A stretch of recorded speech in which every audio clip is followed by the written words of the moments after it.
ang science sa likod ng bigat ng ginto. Welcome back to my channel, class! Nakasubscribe na ba ang lahat? Ako muli si Professor Ipaliwanag ng University of Life at sa episode na ito, pag-uusapan natin ang isa sa mga pinakakamanghamanghang katangian ng isang metal na libu-libong taon nang hinahangaan ng tao. Ang ginto. Class, nakahawak na ba kayo ng totoong gold ring? O baka gold coin? O nakapanood na kayo ng video kung saan may unang beses na humawak ng gold bar? Halos pare-pareho ang reaksyon nila. Bakit parang ang bigat naman nito? At tama sila. Isa sa mga pinakanakakagulat na katangian ng ginto ay ang sobrang bigat nito kumpara sa laki nito. Isang maliit na gold coin pa lang, ramdam mo na agad ang bigat. At alam ba ninyo na ang isang standard gold bar na kasinlaki lang halos ng smartphone ay tumitimbang ng humigit kumulang 12 kilo? Pero bakit nga ba ganoon? Dahil ba mahal ang ginto? May espesyal bang paraan ng paggawa nito? O may lihim bang nakatago sa loob ng bawat atom ng ginto? Ipaliliwanag ko sa inyo dito sa The Taglish Explainer. Ang topic na ito ay mula kay Rosie Gold 86. Salamat sa suggestion mo and shout out sa mga estudyante ko riyan sa Bulacan. Class, matagal nang espesyal ang ginto sa kasaysayan ng tao.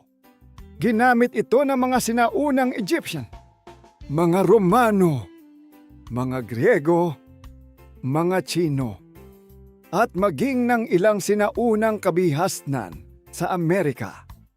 Hindi lang dahil maganda ang kulay nito, kundi dahil hindi ito madaling kalawangin o mangitim. Pero noon pa man, may isa na silang napapansin. Ang ginto ay parang mas mabigat kaysa sa hitsura nito. Isipin ninyo ito, class. Meron kayong cubes na magkakapareho ang laki. Ang una, aluminum. Ang pangalawa, bakal. Ang pangatlo, tingga o lead. At ang pang-apat, ginto. Kung hindi ninyo bubuhatin, baka isipin ninyong pare-pareho lang ang timbang nila. Pero kapag binuhat ninyo, doon magsisimula ang sorpresa. Marami ang mag-aakala na ang lead ang pinakamabigat. Dahil kapag sinabing heavy metal, lead agad ang naiisip. Pero kung pareho ang laki ng 2 piraso, mas mabigat pa rin ang ginto ng halos 70%.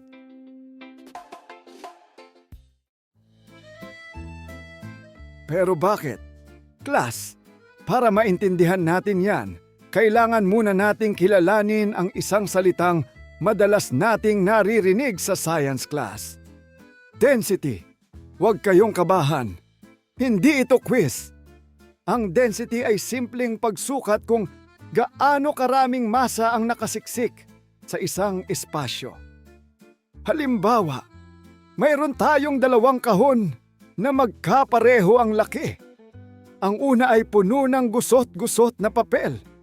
Ang pangalawa naman ay puno ng mga libro. Alin ang mas mabigat? Siyempre, ang kahon ng mga libro. Bakit? Dahil mas maraming material ang nakasiksik sa loob. Yan ang density. Pero bakit napaka-dense ng ginto? Lahat ng bagay sa paligid natin ay gawa sa atoms. Mesa, cellphone, damit, at syempre, ang ginto. Sa gitna ng bawat atom ay ang nucleus. Dito matatagpuan ang halos lahat ng masa ng atom. At ang gold atom, napakabigat. mayroon itong 79 protons. At ang pinakakaraniwang uri ng ginto sa kalikasan ay may kabuuang 197 protons at neutrons. Ibig sabihin, bawat atom ng ginto ay likas na mabigat. Pero hindi pa dyan nagtatapos ang kwento. Class, isipin ninyo na may isang balde. Kung basketball ang ilalagay ninyo, may malalaking pagitan sa pagitan ng bawat bola. Pero paano kung marbles ang ilagay ninyo? Mas marami kayong mailalagay sa parehong balde. Ganyan din ang nangyayari sa ginto. Ang mga atom nito ay nakaayos sa isang espesyal na crystal pattern. Napakahusay ng pagkakasiksik ng mga atom. Kaunti lang ang nasasayang na espasyo.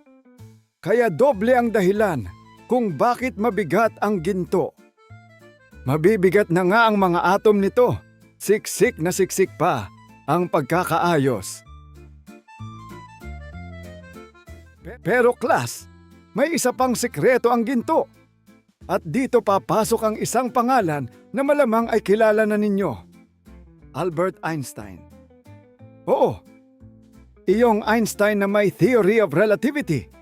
Ano ang kinalaman niya sa isang gold ring? Sa loob ng gold atom, ang mga elektron na pinakamalapit sa nucleus ay napakabilis gumalaw. Mahigit kalahati ng bilis ng liwanag. Sa ganitong bilis, nagsisimula ng maramdaman ang tinatawag na relativistic effects. Dahil dito, bahagyang lumiliit ang ilang bahagi ng atom. Napakaliit lang ng pagbabagong ito. Hindi natin ito makikita. Pero isipin ninyo, kung mangyayari ito sa trilyon-trilyong atoms sa loob ng isang piraso ng ginto, lalong nagsisiksikan ang mga atom. At mas tumataas pa ng kaunti ang density nito. Recap class! Napakabigat ng ginto dahil sa tatlong pangunahing dahilan. Una, likas na mabibigat ang mga atom nito. Pangalawa, napakasiksik ng pagkakaayos ng mga atom sa loob ng metal.